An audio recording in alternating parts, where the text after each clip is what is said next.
Joining us on the phones right now, a great friend of the show. He is the editor of quorumreport.com. It is Scott Braddock. Scott, good morning. How are you today?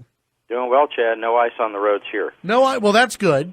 No, that's a good. What are you in Dallas? Degrees. I was in Dallas and back in Austin now. And okay. When I was in Dallas is when it started to really get kind of nasty there, cold and rainy. What do you know? It's fall, I guess. We're moving toward winter. So that's exactly right. Wow, we've got quite a bit to get into for our discussion today. I mean, just there's a lot going on.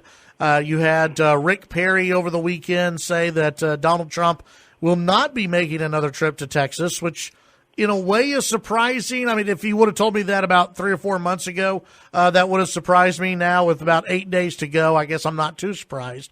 But Kamala Harris is coming to Texas. Yeah, we broke the news yesterday, got it from a source, solid source, and put it out there that Senator Harris will be in Texas on Friday, and it looks like she's going to be heading to Houston and maybe at least one other place. We'll see.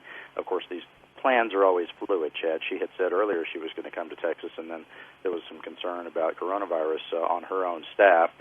Nobody seems to be able to avoid this. As you were pointing out earlier, El Paso really wrestling with it right now. I wouldn't be surprised to see maybe more rollbacks in Lubbock in that area. As you said, you've got to watch exactly which areas with all of that. And it's put a crimp on campaigning, or crimp in campaigning, if you will, all across the state, whether it's for the statewide races, U.S. Senate or Texas House races. I think Chairman Burrows was trying to help out in some of those with some Republicans in suburban DFW. It's made it very difficult for these folks to go out and do the kind of campaigning that they have. President Trump, if he was going to come to Texas, I think he would try to do one of the rallies like he's doing in these other places, maybe not be welcome in some of the bigger cities where they're, really trying to clamp down on that sort of stuff. The former governor, Rick Perry, had said, look, there's no need for President Trump to be campaigning in Texas. He said that he's going to win and win handily. That would fly on the face of what we've seen in the polls lately. There was the one last week, which I don't think we talked about here on the show, but you probably, took a look at it. Quinnipiac shows that Biden and Trump now tied at 47% apiece in Texas. Again, I don't know that I buy that. The UT Tyler poll, which has been a pretty good poll over the years, it has Biden up by 3 in Texas. That's still within the margin of error. But I think the bigger news out of that poll, Chad, was that Senator Cornyn was up 8 over his Democratic opponent. And a couple of things about that. One, you would think that would mean that there is quite a universe of swing voters in Texas, some people who are maybe not decided in these two races, and there might be some who are leaning more toward voting for Senator Cornyn, but maybe not voting for President Trump. I could see that as being a lot of those folks who live in the suburbs, what we've heard, a lot about suburban women and others in suburban Texas, which is rapidly diversifying all the time. Probably a lot of people who might consider voting for Joe Biden, but then voting for John Cornyn. And that might sound strange, but then I was thinking about the fact that in 2018, you had a big universe of swing voters then, and that's when we still had straight ticket voting in place, Chad. Remember, in 18, there were about 500,000, 500,000 Texans who voted for Beto O'Rourke and then voted for Greg Abbott. What are they going to do this year? And with increased turnout, how much bigger is that pool of people who might do something like that? Yeah, it'll be something to watch for. I mean, do you think when you see these polls that are out there, to me, we would be seeing a lot more Biden Democrat money coming in, and maybe we're just not seeing it up here. But I mean, it just seems like they would be focusing a little bit more because all they have to do is win Texas. I mean, if the polls were really that close, either tied or up by 3, all you have to do is win Texas, and it's ball game. It's over. As far as the other states, it doesn't matter. I mean, it's that's all you need is Texas, and we're not seeing the Biden campaign really act like, hey, Texas is the whole big deal. That's all we need. Well, yes and no. It's interesting that you have Senator Harris coming to Texas on the last day of early voting on Friday. But as far as resources, the campaign has not put the kind of money into Texas that you need to win a statewide race, to your point. But you do have all these third-party groups that are doing things that are pretty interesting to support down-ballot Democrats, which, of course, can contribute to what happens up the ballot as well. So you did have this big effort to try to elect Democrats to the U.S. Senate come in with a late investment and say they were going to spend, I think, more than $8 million, maybe $8.6 million, to buy television advertising for M.J. Hager in her race against Senator Cornyn. And then, as you know, and we've talked about, there is this group and a couple of groups, but the big one that's doing millions of dollars is called Forward Majority. It's a super PAC that's trying to elect Democrats to the Texas House of Representatives. And at first they had said they were going to do about $6 million toward that effort. And then just this past week, and we started to talk about it on the show last week, they said they were going to up that to $12 million. So they're doubling their efforts on that. Doesn't mean that Republicans can't find resources to counter that, but for those down-ballot candidates in Texas, and I mean, starting with the one right under, President, the one for U.S. Senate, they are bringing some resources in for that, and whether that has an impact on the race for the presidency is yet to be seen. I still think, Chad, that for all those people who have voted so far, and we saw such front-loaded early voting in Texas, most people, you could have two things happening at once. On the one hand, you may have a lot of people who still haven't made up their minds and might be doing some ticket splitting. I think the fact is that of people who have some sort of voting history, we have about 5 million more of those who are yet to vote. We've surpassed 7 million people voting early in Texas so far, but most people have their minds made up and have had their minds made up about all of this for months and months, and of course that's why they couldn't wait to get out there and cast that ballot. Yeah. So what are you hearing about a potential speaker's race? Well, there was a meeting yesterday of some Republicans, about 40 Republicans, I'm told, got together to talk about principles in the speaker's race, not necessarily to talk about specific candidates just yet. Over the weekend, we did see the first announcement of someone who says they want to be speaker, and of course that means that person can go ahead and start getting pledges from people and raising money toward that effort, and that is a long-time representative, about 50 years in the House, Senfronia Thompson, who's the chair of the Public Health Committee in the House under Speaker Bonin. Ms. Thompson, as she's known, Senfronia Thompson, is one of those legendary members of the House who is well-respected by Republicans and Democrats alike. Some folks over the weekend were saying that, look, the last time the majority shifted in the Texas House, and that was when it went from Democratic to Republican back in the 2002 elections into the 2003 session, Chad, that night, on election night in 2002, it was overnight, starting at 2 in the morning, when the Republicans got their first confirmation that they were indeed going to be taking over the majority in the House.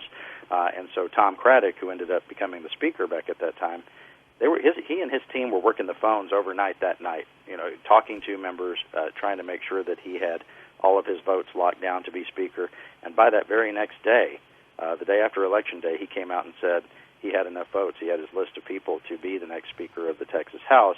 At that time, a big difference between him and Representative Thompson from Houston, Braddock for about a decade had been working on trying to build the majority for the Republicans in the Texas House, and Representative Thompson really hasn't done that. She doesn't have a history of that, and I mean, putting the money together to be able to take over the Texas House.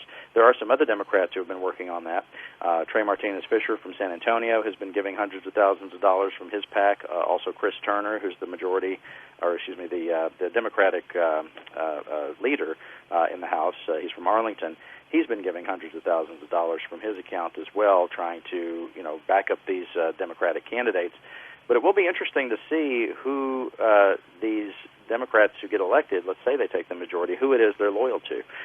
You have some of those members that I mentioned who are working to try to build a majority, but then you also have those third-party groups that I was talking about earlier, which are giving more money to these candidates to try to back them up in their efforts, and not necessarily giving money, but doing some efforts toward getting those people elected, like doing their own independent expenditures on television, and a mountain of mail pieces in some of these districts around the state. It is, it's going to be a very different landscape if the Democrats take over, in just a couple weeks here.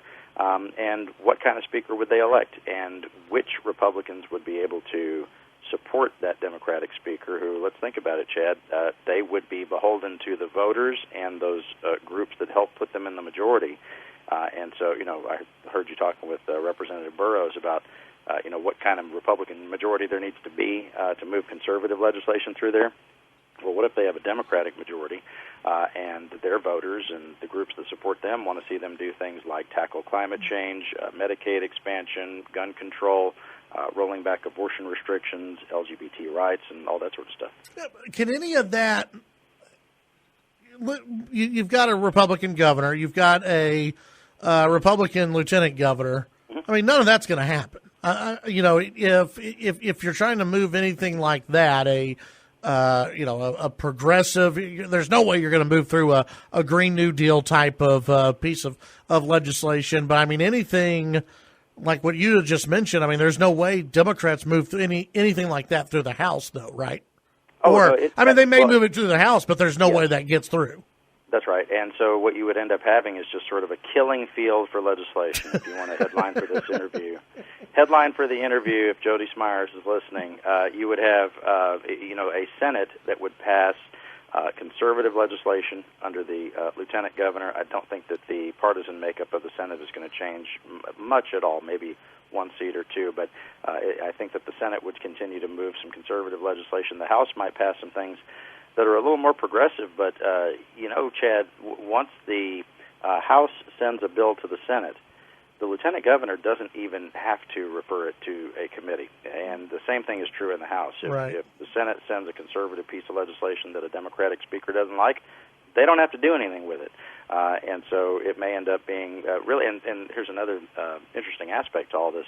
Governor Abbott, who has been very reticent in legislative sessions to get very involved in how legislation makes its way through the process, for those things that do make their way through, he would, once again, it would be on him to come in and try to work out some sort of deal between the House and Senate on what they actually would pass. And the main thing that they have to do, of course, is the budget, and then there would be a bitter fight about redistricting in the offing, either in the regular session or in a special session potentially next year. Does that mean, and again, we're breaking out the crystal ball here, but does that mean either way, Republican, Democrat, no matter who holds the Texas House, that it's likely to be a moderate speaker? I think that when the members are choosing a speaker, it has less to do with their ideology, less to do with what part of the state they're from, less to do with how much Democratic versus Republican support they can get. The real question for the members is, who do they trust to be an honest broker to work on these issues as they move through a legislative session? It does come down to trust. And I will be honest with you and your listeners, I don't know anything else to be here, Chad. They do have a little bit of PTSD after what happened with the last speaker. I was about to say they probably have some trust issues right now. That's right. And so the members, they've got to figure this out fairly quickly, though. After the election is over with, and we know what the partisan makeup of the House is going to be, this conversation, which is just sort of simmering right now, it's going to hit light speed here in the next couple of weeks as they figure it all out. Let me ask you this before you go. Because you said that there were Texas House Republicans who got together this weekend to talk about the speaker's race. Let me put it this way. Were any members of the Lubbock delegation not invited? I don't know the invitation list. Okay. I was told that of the folks who were in attendance who had been in the sort of Dennis Bonnen camp originally, this might help answer the question a little bit. Yeah. There were only 2 members who were there who were in that Bonnen camp, and neither of them are from Lubbock. Okay. All right. Scott, tell folks what they can find over at Quorum Report. Can you imagine? It's only 8 days until the election now, Chad. Crazy. And that means that we get one more look at the campaign finances as those 8-day reports start to roll in My ace reporter, James Russell, is going to break all that down for people. What kind of money is being spent here right at the end to try to influence these elections as we enter the home stretch before the election coming up on November 3rd. You can check it all out at quorumreport.com. Click subscriptions. We'll get you signed up. All right. Thank you, my friend. We'll visit with you next week. Thanks, Chad. That's Scott Braddock, editor, quorumreport.com.